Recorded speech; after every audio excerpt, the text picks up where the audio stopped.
பவுலும் சீலாவும் என்ன தப்பு செய்தார்கள் என்று அவர்களை அடித்து சிறையில அடைத்தார்கள்? சுவிசேஷத்தை அறிவிக்கிறார்கள் என்றுதான். இப்படி சுவிசேஷத்தை அறிவிப்பதனாலே எத்தனை பேர் நல்வழிப்பட்டார்கள்? ஒரே ஒரு ஸ்திரீ மாத்திரம்தான். அதாவது பொல்லாத ஆவியினால் பீடிக்கப்பட்டிருந்த ஒரு ஸ்திரீயை பவுலும் சீலாவும் ஜெபித்து அவளை சரி செய்து விட்டார்கள். பிசாசு பிடித்திருந்த ஒரு ஸ்திரீயை சரியாக்கிறதுனாலே இவர்களை அடித்து சிறைச்சாலையில் அடைத்தார்கள். அப்ப பவுலும் சீலாவும் அழுதார்களா? என்ன ஆண்டவர், என்ன தப்பு பண்ணிட்டோம்? என்ன குற்றம் செஞ்சோம்? யாருக்கு என்ன அநியாயம் செஞ்சோம்?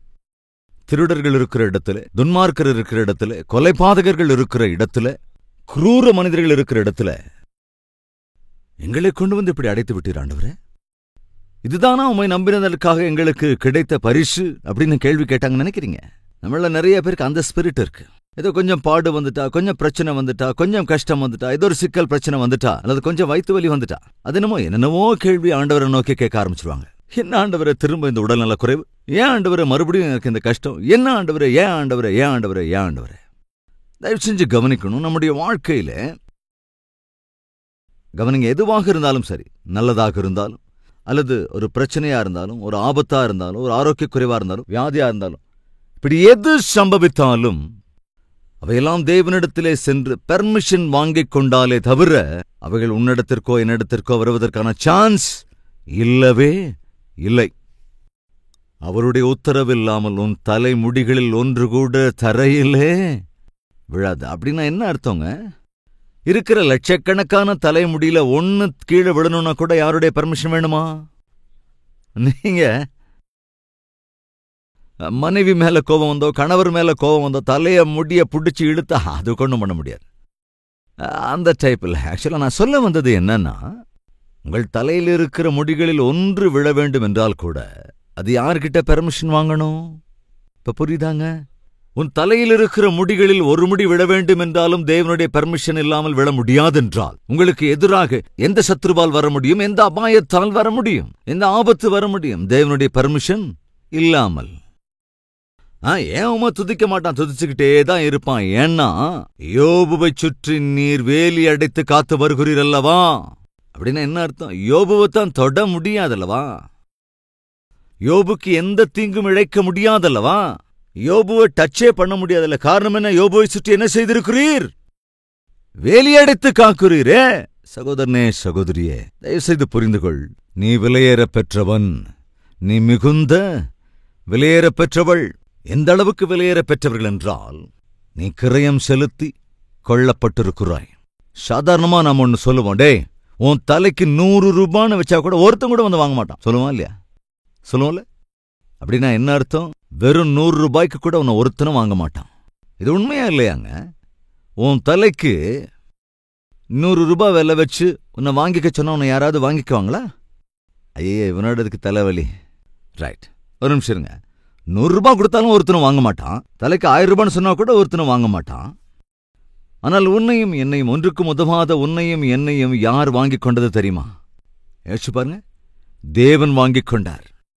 என்ன விலை கொடுத்து நம்மை வாங்கிக் கொண்டார் என்றால், தம்முடைய குமாரனையே கிரயமாய் நமக்காய் செலுத்தி அந்த குமாரனை மரணத்துக்கு ஒப்புவித்தார்.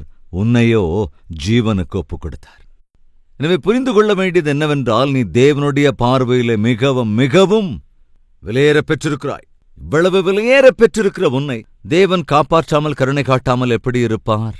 வேதாகமும் சொல்லுகிறது இல்லையா? உன்னை காக்கிறவர் உறங்குவதும் இல்லை, தூங்குகிறதும் இல்லை. காரணம் என்ன? நீ மிகவும் விலையேற பெற்றிருக்கிறாய்.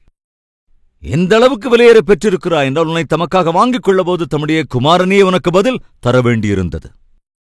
நீங்கள் வெள்ளியினாலும் பொன்னினாலும் வாங்கப்படவில்லை. ஆனால் கவனிங்க, மிகவும் மேன்மையான அவருடைய இரத்தத்தினாலே நீ மீட்கப்பட்டிருக்கிறாய். கிறிஸ்து தம்முடைய மேன்மையான இரத்தத்தை சிந்தினாலே தவிர நீயும் நானும் தேவனுக்கு சொந்தமாக முடியாது. மிகவும் விலையேற பெற்றவர்கள். இன்று இந்த வார்த்தையின் மூலமாக ஆசீர்வதிக்கப்பட்டிருக்கிறேன். நன்றியோடு கூட நான் வாழ வேண்டுமென்று அவர் எனக்கு அருளியிருக்கிற ஆசீர்வாதங்களை தேவனுடைய ராஜ்யத்துக்காக உபயோகிக்க வேண்டும் என்று அறிந்து கொண்டிருக்கிறேன். அவருக்காகவே வாழ வேண்டும் என்று இருக்கிறேன். எனக்காக ஜெபியுங்கள் என்று சொல்லுவோர் இருந்தால் உங்கள் கரங்களை ஆண்டவருக்கு உயர்த்தி காண்பிக்கிறீர்களா?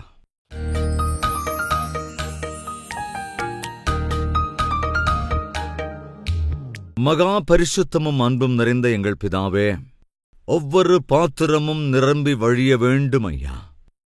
வீடுகளில் இருக்கிற ஒவ்வொரு அறையும் உம்முடைய அன்பினால், உம்முடைய ஆசீர்வாதத்தினால், உம்முடைய கிருபையினால் பொங்கி வழிய வேண்டும்.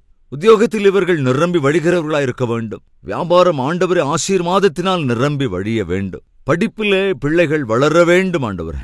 எல்லா விஷயங்களிலும் இவர்கள் ஆசீர்வதிக்கப்பட வேண்டும். ஆசீர்வதிக்கப்பட்ட பிறகு கர்வத்திற்கு இடம் கொடுத்து விடாமல், உம்மையும் விட்டு விலகி விடாமல், இயேசுவே நான் என்ன செய்ய வேண்டும், இவ்வளவா என்னை ஆசீர்வதித்திருக்கிறீர் என்று உம்முடைய சன்னதிக்கு வந்து அவர்கள் பெற்றிருக்கிற ஆசீர்வாதங்களை இன்னும் அதிகமாய் அவர்கள் பெருகிக் கொள்ளும்படி நீரே கிருபையருள வேண்டும் என்று இயேசு கிறிஸ்துவின் நாமத்தில் வேண்டிக் கொள்கிறோம் பிதாவே. ஆமென்.